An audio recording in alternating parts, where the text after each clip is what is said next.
This is A Different Perspective with Kevin Randle. A retired U.S. Lieutenant Colonel, Kevin Randle has been studying UFOs for nearly 50 years. Kevin has investigated some of the most famous UFO cases in the world and has been consulted for dozens of documentaries about UFOs. Considered one of the leading experts into the Roswell UFO crash of 1947, Kevin has written more than 25 books about UFOs, including the recently published Roswell in the 21st Century. Now, here is the host of A Different Perspective, Kevin Randle.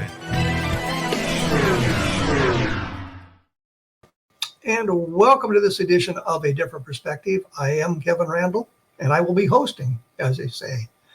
I'm flying solo today because of a number of things. Number one is there's a lot of things I wanted to talk about that don't really line up with a single guest. There's a multitude of different things I wanted to kind of chat of. And I had a experience in the last week where one of my security cameras tripped and there's some kind of strange object, strange light on the video, which we'll talk about later on. But I wanted to kind of discuss that and show everybody what it is and have a picture of that area in the daylight so that you can see that there's really nothing there that would have caused the light. So we'll go into that as well. But as I say, there's an awful lot of things going on in the UFO field that don't necessarily have to do with sighting reports. Yeah, I keep looking at my notes. That's why I keep looking away, so that you would know that. One of the things I wanted to talk about is this idea of disclosure, which has gotten a lot of play in the last couple of years. I think it started with Leslie Kean and Ralph Blumenthal's articles in the New York Times about the Navy cockpit videos and that sort of thing. And it kind of expanded from there and got a lot of attention, got a lot of media interest that was not the tongue-in-cheek, oh, you're seeing aliens type things, but legitimate interest. And I tell the story back 30 years ago, and I hate to say it was that long ago, but Don Schmitt and I, of course, were doing the Roswell investigation, and we had an interview scheduled with the Chicago Tribune. And we showed up at time. We were met in the hallway by an intern. We did not get into the city room. The intern did the interview and said at the end of the interview, which was very short, by the way, that the editors just didn't believe in this stuff. So you can see now that we get some interest in the news media that is not that kind of an attitude, that they're interested in finding some answers. We've progressed a little bit. I thought at the time, and this was 2017, that we would be moving toward disclosure. I now think that was a mistake. We're no closer today than we were back then. But I think it was important because it interested the Congress in this, and there were congressional hearings or investigations, which again didn't go all that well for our side. In one of the hearings, there were two Pentagon spokesmen and a number of, I think, representatives who didn't really know much of anything about it. What caught my attention was during the conversation, one of the congressmen mentioned Malmstrom Air Force Base, and there was a big sighting there in 1967. Sighting is in Project Blue Book, labeled as Belt, Montana, but this is the sighting in which a whole flight of missiles was deactivated from outside, which supposedly was impossible to do. And it became a matter of national security simply because of that one fact. And so we have the sightings from Belt, Montana that really don't reference much about Malmstrom Air Force Base. But in that discussion, one of the congressmen asked the two representatives about the Malmstrom Air Force Base encounter. And they both said, well, we don't know anything about that. We haven't heard about that, which I thought was strange because it was, in fact, a matter of national security. But toward the end of that meeting, that investigation, that, shall we call FUBAR, one of the spokesmen did say that, yeah, he knew something about Malmstrom. So, that's kind of a lie, an embellishment. But it gives you kind of the attitude that, well, we don't know enough about this to really investigate it, but we're going to start now. So anyway, it seemed to me that it wasn't moving toward disclosure anymore. They came up with ARRO, the All Domain Anomalous Resolution Office, I think is what the acronym stands for. Could we get a more complex name, by the way? I think we could work on that if they really, really tried. But they were tasked with setting up an investigation, and all the meetings that were broadcast over the internet, and I sat here and watched them all, provided us with very little information on the status of UFO investigations or what the sightings that were being made. But it was more about the logistics of setting up the investigation and who they were going to talk to and how they were going to conduct it, not discussing sightings and what they had found. So it didn't really go where we wanted it to go. Just last week, the week before, the Defense Authorization Bill was passed by both houses of Congress. And in the original bill, there was a section that dealt with what they call UAP. I prefer to call it UFOs, or flying saucers, or alien spacecraft, or off-world craft for that matter. But in the final version, that apparently has been stripped way down so that it says very little about that. I was looking at my note there, but it doesn't tell me the exact wording. But it moved from the point where they were talking about everything that needed to be done to the point, well, we want to come some kind of report here in 6 months, and it really didn't task anybody to do that. At the same time, we had Sean Kirkpatrick, Dr. Sean Kirkpatrick, who was appointed as the director of APRO, or the leader of APRO, and he issued a 65-page report. That's kind of where I picked up on the off-world comment, because that caught my attention because of Blade Runner, the science fiction movie with, is it Harrison Ford in it? Chasing the replicants, and they were talking about migrate to the off-world colonies, and so I kind of picked up on the off-world. But his report suggested there was nothing to this. They couldn't find anything. The reports, they solved a great number of the sightings, and had they sufficient information, the others would have been able to solve them as well. Which is the line from Project Sign, Project Grudge, Project Blue Book, the Condon Committee. If we had adequate information, we could have gotten found a solution for all of the sightings rather than the residue that remained unresolved. I don't think that's true. I think there's a number of cases where they got all the information they needed and they still couldn't resolve it, so they wrote it off as something ridiculous. And I hate to mention Level Land again, but that's the best example where we have literally dozens of people. The sheriff actually said they had hundreds of reports coming into the office. They were reporting this large glowing object, and if it approached your car would stall, and that sort of thing. And the Air Force wrote it off as ball lightning.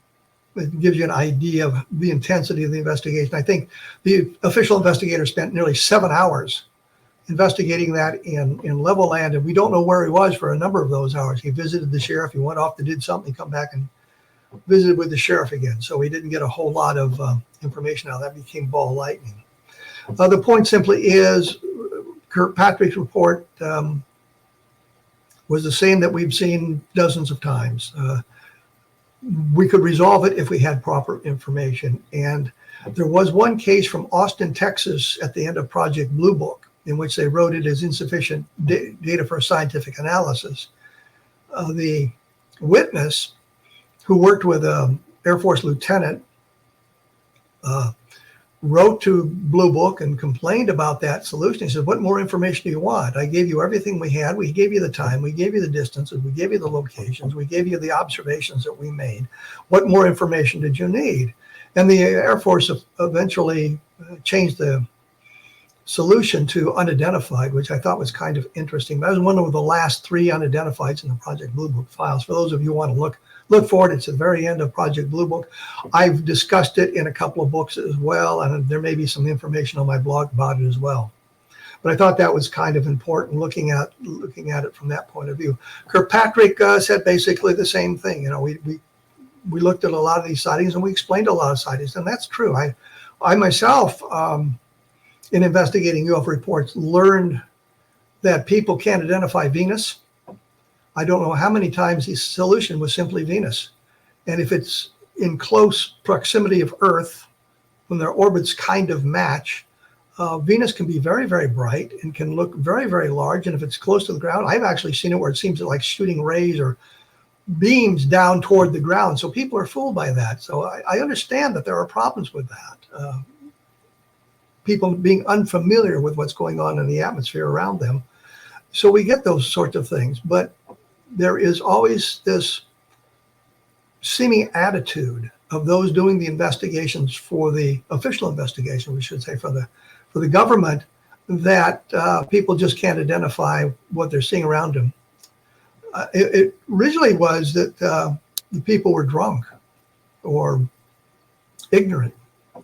And I think we've kind of wiped that out in today's environment, because some of the best sightings come from highly educated people, highly trained people, and that sort of thing, who are completely sober at the time of the sightings, I should add. So we have to take a look at all that. So we need to reinvestigate some of Blue Book. And I think I've mentioned a sighting from Baltimore, Maryland in July of 1952, where the Air Force produced pages and pages of pages of why nothing happened there, because they had interviewed all these witnesses who were in the area and they didn't see anything.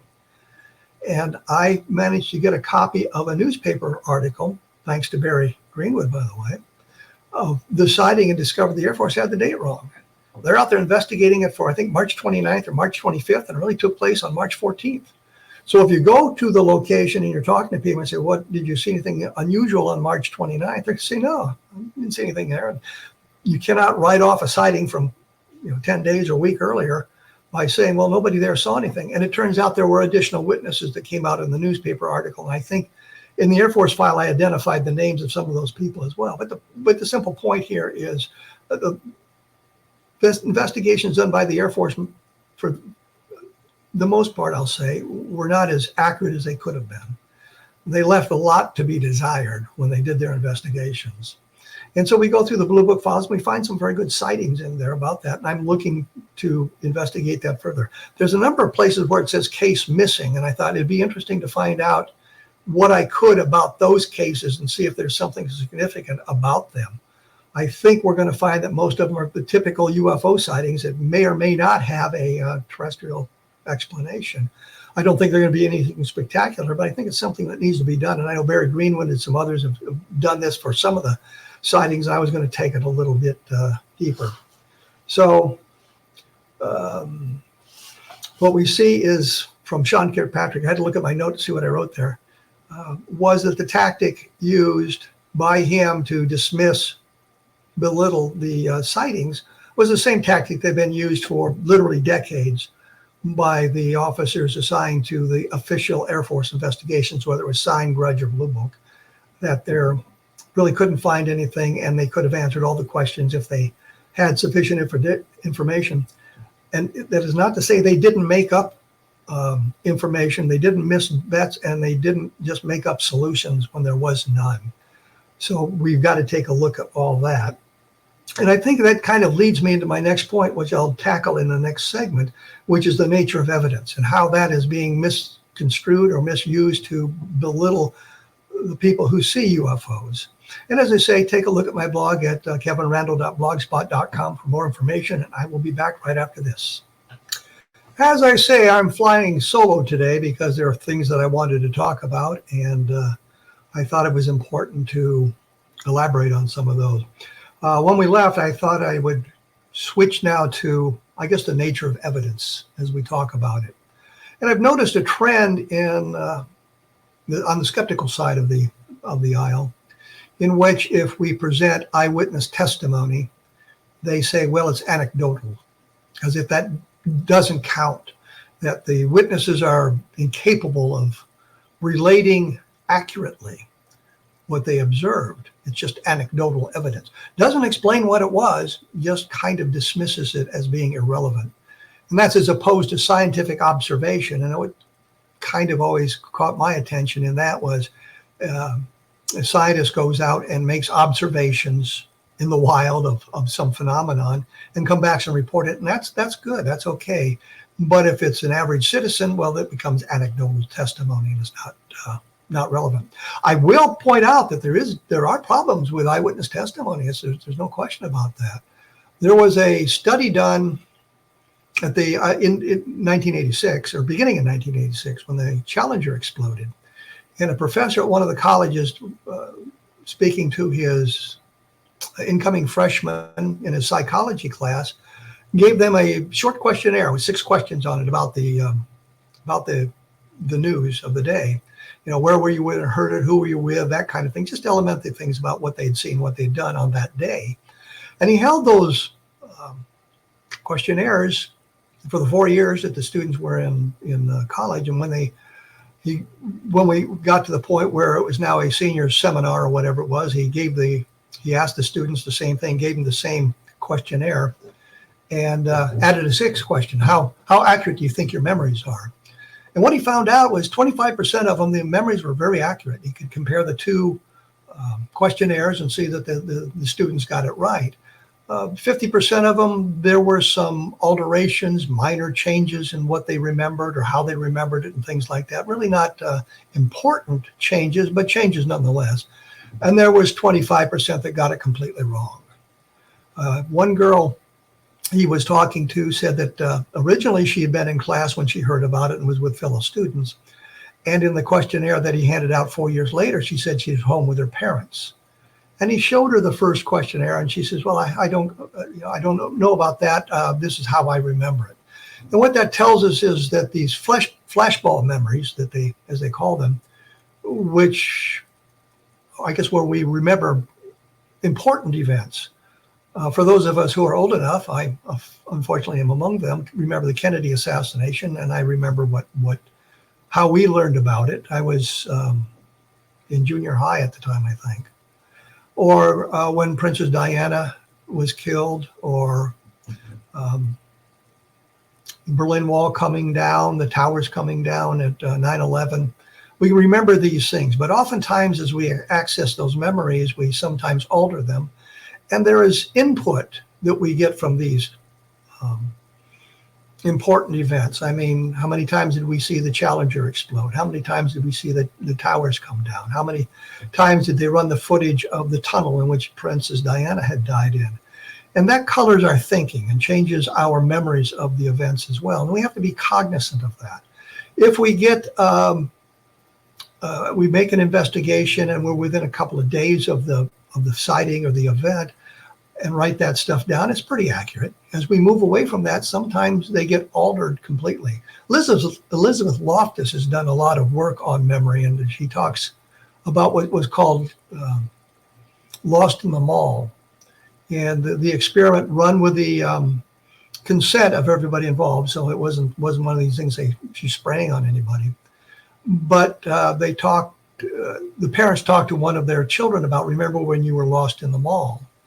And the kid did come up with quite a bit of information about it. It turned out it was a story they had implanted purposely. Just talking about it. Remember when you were lost in the mall? Well, the kid was never lost in the mall. So it shows how memory can be manipulated. Now we have to be cognizant of that when we do our investigation, so that everything that we encounter, I guess, can alter those memories. And the very act of accessing the memory sometimes altered. I have told the story for literally decades, again, about how as a helicopter pilot in Vietnam on Thanksgiving, I left the Thanksgiving meal on the serving tray in the serving line because the flight crews were scrambled. I came across a letter that I'd written home talking about that, and it turns out, no, that didn't happen. We were actually deployed to, I think, Tay Ninh, and we were on standby in case some sort of prisoner exchange went on or went bad or something like that, and that we were promised the Thanksgiving meal, I think by the 1st Cavalry Division. Anyhow, the meal was crappy and they charged us for it. The other point I should make is, yes, there were times we left our meals either on the table or in the serving line when the flight crews were scrambled. So it's not that it was a completely inaccurate memory. It was just it didn't happen on Thanksgiving. And I had the documentation to prove it, so I had to come clean on that. But it's an important point that's what happens frequently on that. Yeah. The other thing we need to look at is gathering that information. We, as investigators, have to be careful we don't inadvertently add to the witness's comprehension of what he or she saw. I did see a video of two guys. They had been launching weather balloons with flares on them to see if they could convince people they were flying saucers and that sort of thing. And they manipulated the situation in unprofessional ways. The experiment was flawed by some of the things they did. But what was important there is I saw one of the witnesses on one of the cable news channels, I think it was CNN at the time, and she was describing the video that they had taken of the unidentified flying object. And the newscaster, the anchor said, "Oh, it's flashing a signal at you." And she said, no, it's passing behind trees. The trees didn't have leaves on them, the deciduous trees, and it was wintertime. And so she was aware enough to say, no, it's not flashing, that's caused by the trees. We later learned exactly what it was, and there were a number of reports that came out at the time that they were flares attached to balloons. So the witnesses were identifying what it was. Some of them were identifying and some of them weren't. And what the news media was directing the investigation. And the one interview that really annoyed me was a reporter talking to a little girl with a lollipop. Says, "What do you think of these aliens?" Well, A, you've just contaminated your source, and B, do you think a 6-year-old child is going to be able to adequately describe an alien spacecraft or some kind of alien event based on the observations of the child? But in the child's like 6 years old. Everything is new, everything is wondrous, everything is frightening. So I just don't know what the point was talking about the girl there. But the real point was the witnesses seemed to have a good handle on what they had seen, and the news media was driving it in a direction to suggest it was something else. So we have to take all of that into account. One of the things we need to think about is if there is corroborating evidence for these sightings. It's just not the witness seeing something in the sky, but there are photographs, or there are radar tracks, or it comes close to the ground, it interacts with the environment, it leaves landing traces. So it's not just a question of the witness telling us something that he or she had seen in the sky that's anomalous, that they can't identify. By the way, I'm going to divert for just a moment. My PhD dissertation was on how belief structure influences the identification of anomalous phenomenon. And I used a series of photographs of what I knew they were, but they were ambiguous photographs. You didn't know what they were. And I discovered that if you had a belief in alien visitations, then your identifications tended in that direction. Or if you were strictly religious, your identifications went in a different direction. Maybe it was more spiritual, maybe it were ghosts, something like that. So there is I guess a subset of this where your belief structures influence how you react to a stimuli, whatever it might be, without knowing it. And when I come up with the video that came from my security cameras, you'll see kind of what I mean by that. But it's an important point that we have to remember.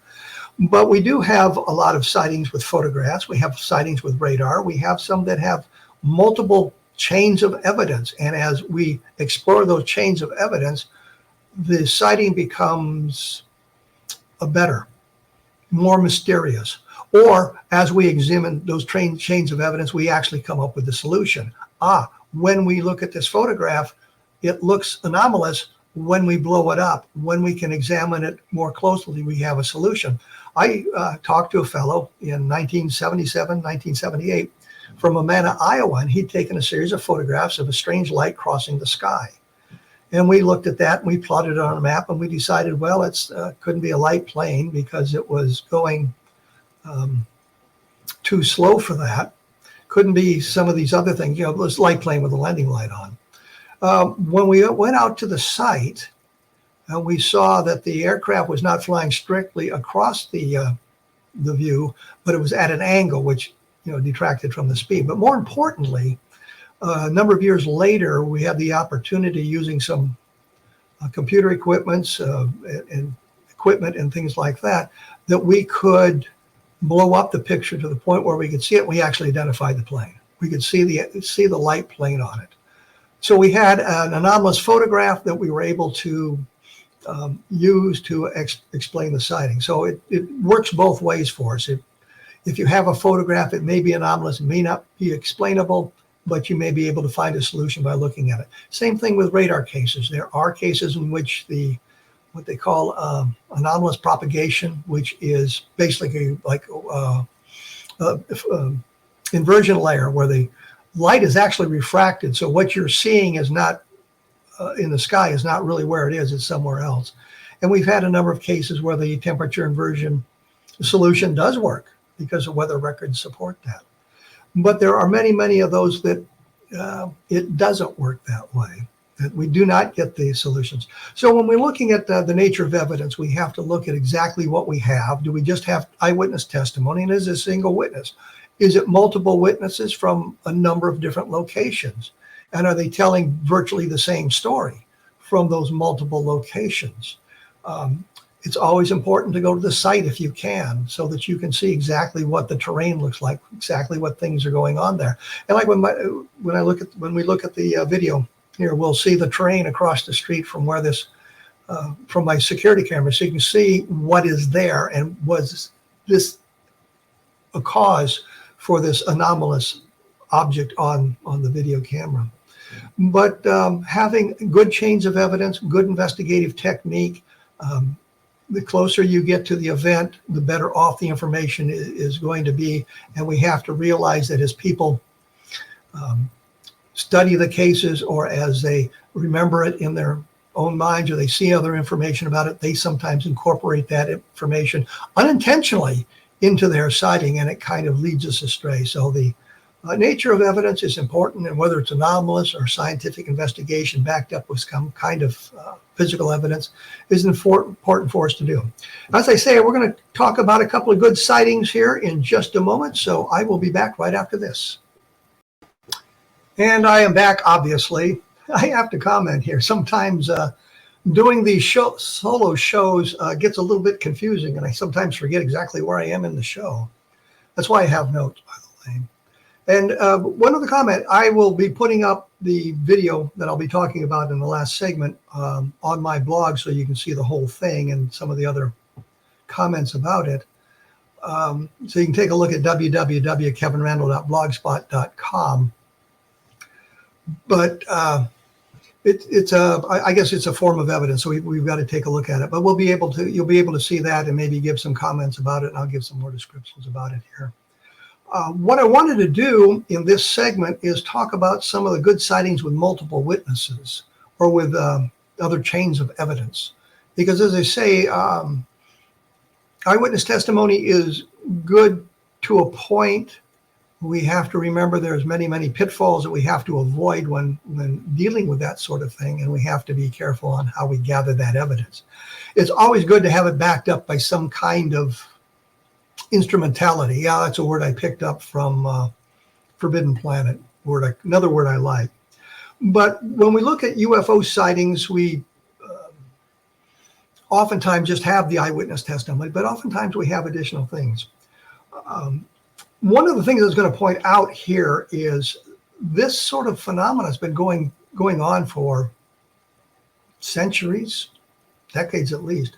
There was a pre-Kenneth Arnold sighting, and I say pre-Kenneth Arnold that I'm kind of interested in. It took place on August 6th, 1860. And I mention it only because there were two objects. One was red and one was green, flying across the sky. And their motion was described as undulating, which is a sort of the motion that Kenneth Arnold described as saucers skipping across the pond. So I thought it was kind of interesting. Here is a case from 1860 in which we get a description similar to what Kenneth Arnold described some 80 years later. Oh, by the way, that was from Norfolk, Virginia, if you're interested in checking that out. But when we look at these UFO sightings, one of the things we always look for are landing traces, if it's come close to the ground, if it's landed. Ted Phillips created a catalog of some 4,500 to 5,000 landing traces. This is where something touched down. Now, the problem with some of that information, according to Ted Phillips, is nobody saw a craft. Nobody saw anything. It was just a circular area that was found by farmers, plowing a field or something like that. I investigated several of those myself in Iowa in 1972, 73. In one case, the witness did see a cigar sheet, an egg-shaped craft with two small humanoids around it. And this was years after the Lonnie Zamora sighting, so I don't think the Lonnie Zamora sighting influences. Lonnie Zamora was the New Mexico police officer who saw the landed craft near Socorro, New Mexico in 1964, I think.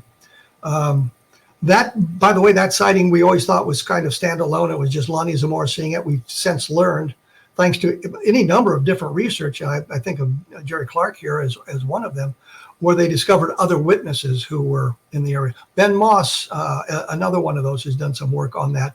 I did a book on the Socorro sighting too, where I delved into that a little bit deeper and how there was some interesting documentation that went along with the sighting, not only the landing traces. So we have a landing, we have a witness, we have physical traces that are left behind by the object. And that becomes important because that's a separate chain of evidence. And there's a lot of things you can determine by the landing, by examining the landing traces and the soil samples. One of the problems with the Zamora case is it seemed to lift off with some kind of a chemical reaction like the rockets we use today. And you would think interstellar flight would preclude that kind of a engine because of the vast distances involved, which is not to say that a small exploratory craft couldn't work on some kind of a chemical reaction. The interesting part of that, when that soil was analyzed, they didn't really find anything that would cause the burn marks. There was no accelerants. There was no chemical residue left behind that they could identify. So you had an interesting case in Socorro with physical evidence. One of the other things is interaction with the environment. And I of course, did the Leveland book where the object stalled cars, caused radios to fade or filled with static, caused headlights to fade. And this was a time in 1957, starting with the Leveland, where there were literally dozens of these kinds of sightings all around the United States. It wasn't the first time this kind of phenomena had been reported. There were reports from France and South America in 1954 of similar types of things. And also where in one case, the witness saw the object sitting on the railroad track, and as he began to approach, a beam of light shot out and he was frozen there for a while. When it took off, there were indentations in the tracks or in the ties or in the area that the French police determined would have been made by something that weighed like 30 tons. So you've got the interaction with the environment by leaving the landing traces, but also the physical reaction of the witness, which is very interesting. We have an awful lot of photographs, and the unfortunate thing is, I believe that 99% of those photographs were taken by teenage boys, and 99% of those are faked. There are cases where teenage boys did take photographs and they are not faked, and I think specifically of the Lubbock lights.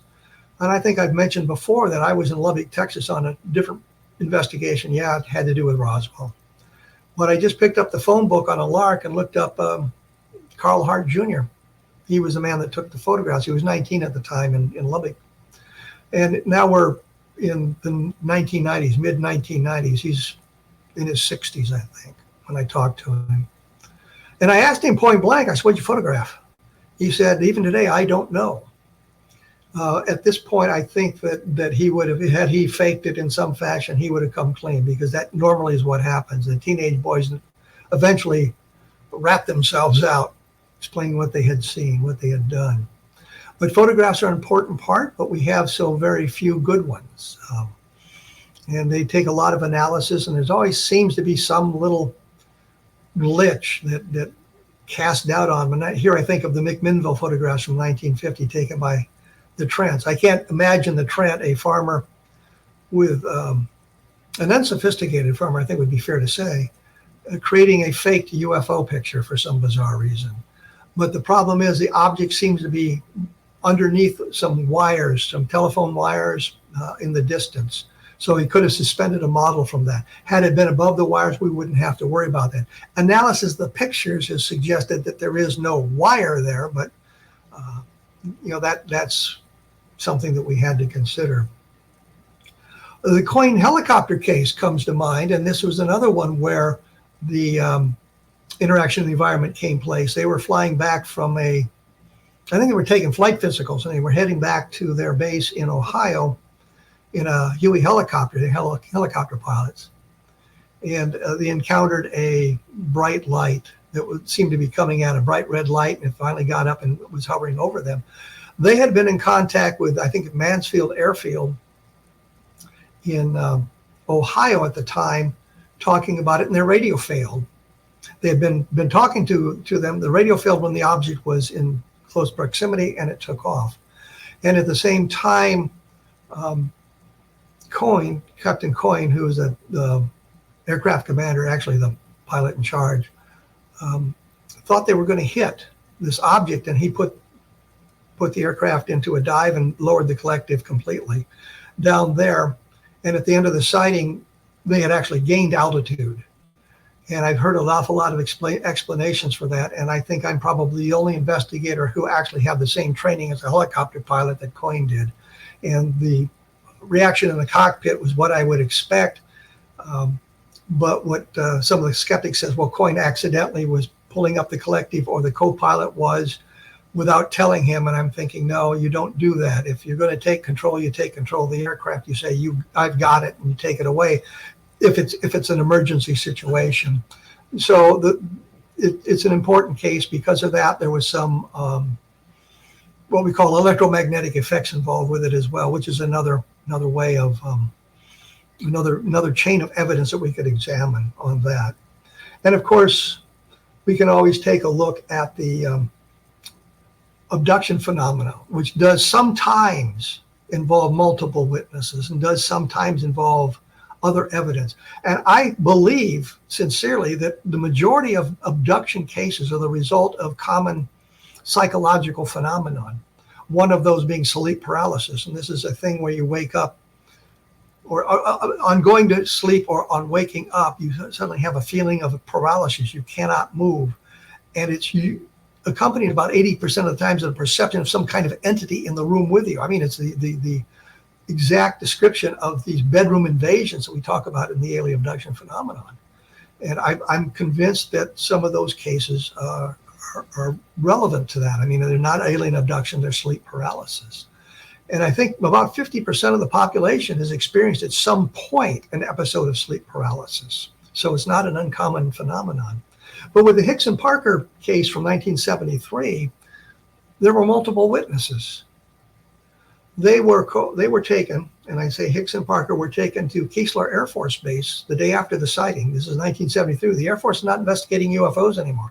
They were taken there to see if there was any kind of radio activity involved. I'm not sure exactly how they were going to do that unless they had their clothes and everything. But anyway, they were taken to Keesler Air Force Base. And the officers there, including the intelligence officer, senior intelligence officer, conducted an investigation. And in that investigation, it came out that there were other witnesses who saw the event. In one case, there were 4 people in a car on the bridge that Phil Class said, well, you couldn't see the phenomenon from. They saw it. And there was somebody across the river, I think it was, who saw it. And they were talking the next day about it. Other witnesses have been found since then that were in the area and reported this. I look askance at some of that because I'm familiar with people inserting themselves into important events when they weren't really there.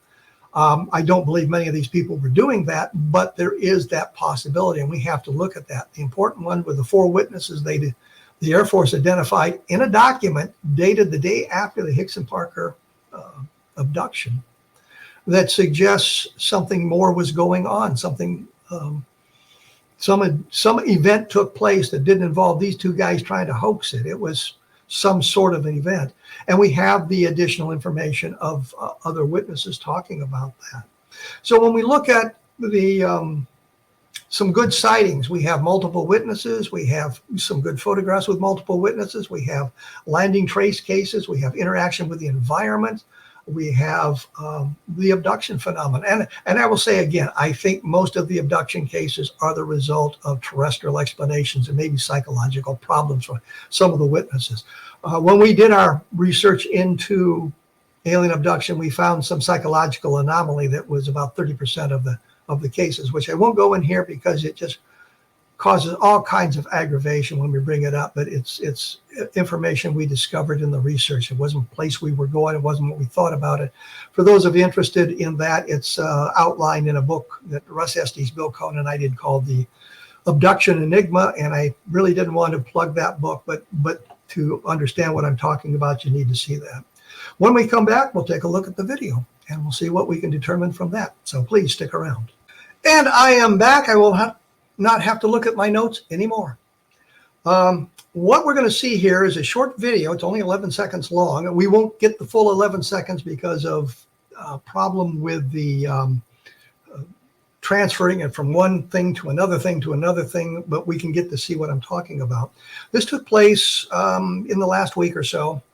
I have security cameras around my house. They're triggered by motion. There's a lot of deer around here, and sometimes I turn the cameras off. But one night at 12:24 a.m., a deer was walking across the driveway, and behind it you see this anomalous blob of light. It looks like it's, well, there it is. You see the anomalous blob of light going on there. You can also see a reflection of it behind the deer on the driveway there. There's another blob down the street. That's in fact a street light, and it doesn't move. So when you see the whole video, you'll see the one light move as you saw it move around. There's nothing over there that I can think of that would cause that light. I did take a photograph of it in the daytime, not the light, but a photograph. There you see it again, moving around. I did take a picture of that area in the daylight so you could see that there's nothing there that would have caused that light. I have been back upstairs looking out the window to see if something appears again at the same time or various times. I've never seen anything like that. Nothing else has ever shown up on any of the other video cameras. That's across the street view. You can see it's a forested area. It drops off back. The back drops off in a steep hill down there. There's no swamp or anything like that. You can see that the object was in fact in front of the trees. They're no more than 60 feet away from my camera. So there's absolutely nothing there that would have caused that that blob of light. I have no idea what it is. I have contacted a few people and shown them the video. They don't know what it is either. I bring this up because I'm puzzled. I think it's interesting. I think it has absolutely nothing to do with alien spacecraft, alien visitation. It's some kind of anomalous light that just appeared on this single occasion. And as I say, the cameras have been up for a year, and I have never seen anything like that in the past. I've seen a lot of deer. I've seen turkeys. I've seen rabbits. I've seen kittens on my front porch. But I've never seen anything like this at all on the on any of the cameras as we look at it. What caught my attention is, I mean, it looks like it's a perfectly circular light. It's obviously white. It seems to create a little bit of trail as it moves around, and then it goes off to the top and the camera, out of the camera range. So it's not a very long video of what we were talking about. So anyway, I'm puzzled by this. I'm about to submit it to the MUFON group here to see if they have any clues on it. I've talked to a few people. We haven't seen anything like that before. But I guess the point here is we've seen some other videos taken in other parts of the world where there's these anomalous lights like this. And it puzzles the people who have reported it. I think the APRO group had one of a light during the daylight, as a matter of fact, crossing below a camera. That was kind of interesting in that respect. So this might supply some kind of a solution for some of those sightings. The other thing is, I've always hoped to get something really exciting on this, but the cameras are motion activated. So the deer triggered the camera. when it started walking across the driveway. I always wanted one of those where you get the meteor fall or something exciting like that on the camera, but meteors aren't going to trigger my cameras. It has to be something. It has to be within 20, 25 feet of the camera to trigger it. It won't even pick up cars going up and down the street. And we set it that way specifically because we didn't want to pick up cars going up and down the street because the alarm would be going off all the time. It kind of defeats the purpose of the security cameras. So we set it up so that you had to be in a certain area to trigger the camera, and the deer do that. And then there's like 6 cameras around my house to do that. Nothing has shown up on any of the other cameras. Nothing shows up when I've looked out for that stuff. I've been outside a number of occasions when we've had some kind of astronomical phenomenon that's going on, looking at comets or meteor showers and things like that, and have never seen anything like this. There is a street light up the street from where this took place, but the color isn't really white. It's more of a orangey color. The one down the street is more white than the one up the street. So it's not a reflection. There was no car. As you can see, there's no car in the video. It's 11 seconds long, and I'll put the whole thing up on my blog plus the picture for those of you who are interested in kind of studying it. As I say, the one thing that's interesting is there's a reflection on the driveway of the light suggesting it's behind the deer, but it's in front of the trees. I think it's no more than, 18 inches in diameter, maybe 2 feet in diameter. So we can't expand it into some kind of spacecraft unless they're really, really small.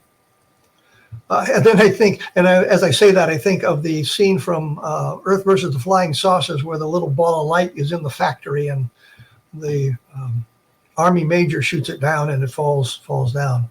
I didn't have time to get my pistol out and run out to shoot at it, which I wouldn't have done anyway, but I don't know what it is. But it's one of those things that I think complicates the entire UFO phenomenon, because here's something that's anomalous, and I know where it was. I've got evidence of its passing. If the trees weren't there, we could postulate it was much further away. The reflection kind of gives it away, suggesting it's something much closer, something small. Can't be an insect because it's the insect would show up on the camera. And I had some wonderful footage of wasps and bees around the cameras. I saved a couple of those because they were kind of fascinating. But the insect has to get very close to the camera for it to be triggered because it's so small. I have no idea what it is. But as I say, I've looked at the other footage that people have taken of things like this, and it reacts that way. It's not under intelligent control. It doesn't seem to be under intelligent control. It could be some kind of a robot probe. I think during the green fireballs, and these were the sort of meteor-like things seen over the desert Southwest in the late 1940s, around the areas where they were had dropped the first atomic bomb and were doing rocket research and that sort of thing in New Mexico. And it puzzled a lot of people because, according to the meteor experts, the color was way too green for them. They were localized in this one area, which made no sense to them. And they were trying to find an explanation for these green fireballs, which I don't think they ever found a satisfactory explanation. I know one of the great experts in meteorics had gone out. He was at the university in Albuquerque. There's got a great meteor collection there too, by the way. But he'd gone out a number of times trying to find fragments, and he had great luck finding fragments of meteors that hit the ground with his techniques. But he never found any fragments of this. There was a plan afoot to put cameras in the area that would record the scene throughout the night. And I think they actually got one camera going. Ed Ruppelt, in his book on the unidentified flying objects, said they never got the cameras up. They never got them working. They never got any photographs. But there's evidence in the Project Blue Book files they did get a photograph. They got one. I haven't seen it, and it's probably not very spectacular, but there is supposedly a photograph is documented. The point simply being there are natural phenomena that we still do not understand that I guess, confuse the issue. Green fireballs is a prime example. My video is a prime example.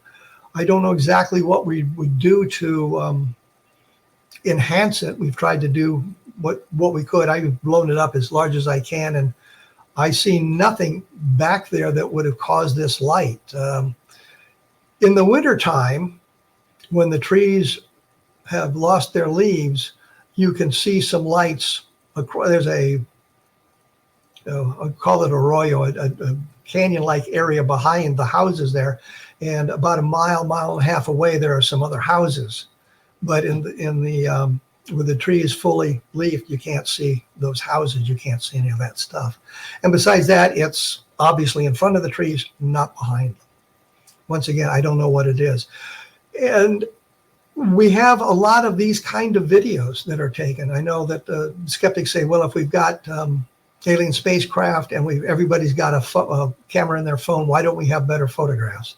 Maybe because they're so rare, maybe because sometimes, and I've reported on this myself, where the witness doesn't get the camera out in time. There's cases where the camera fails, especially on the cell phones, the cameras fail. And sometimes they record video, not video, but audio, but there's no picture.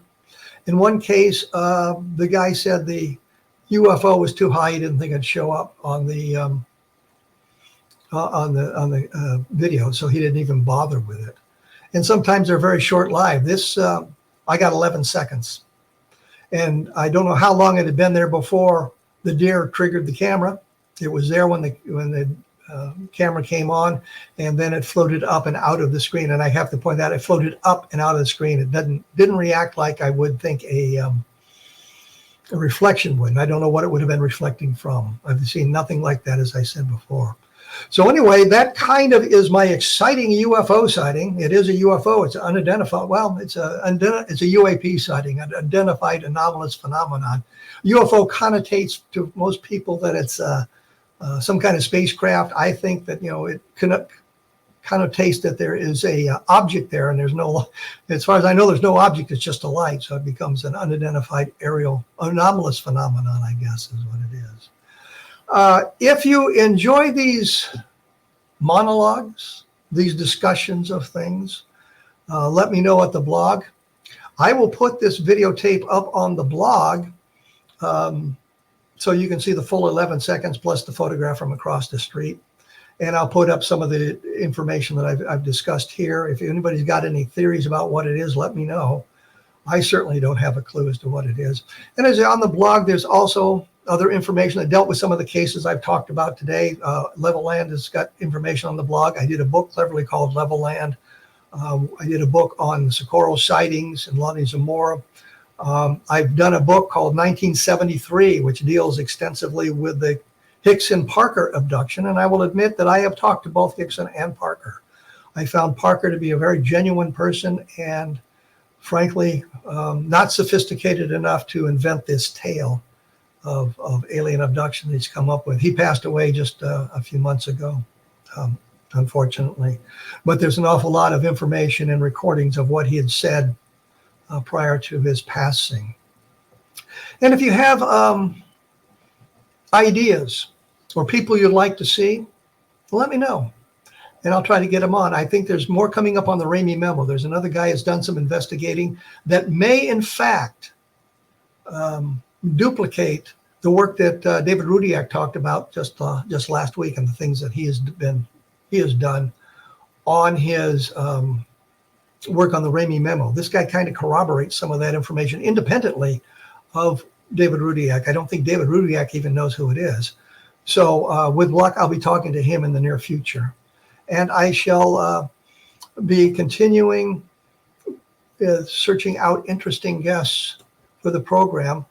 I try to stay away from those that I think are less than candid with what they're talking about. Sometimes we have to interview those people to kind of clear the air, that sort of thing. Anyway, that's about it. Once again, take a look at my blog at kevinrandle.blogspot.com. The books are available at amazon.com.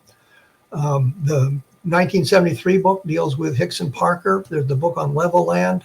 There's a couple of new books on Roswell there that does have some additional information that was not published in the past. So there's a little bit of intriguing new information. I think it pretty well debunks the Project Mogul explanation and other explanations for the debris that fell at Roswell. Anyway, that's all I have for today. If you want me to do something, please let me know, and I will be back shortly, in a couple of weeks, next week, with David Muller, by the way, talking about the project that he's working on down in Albuquerque, New Mexico. So thank you for tuning in.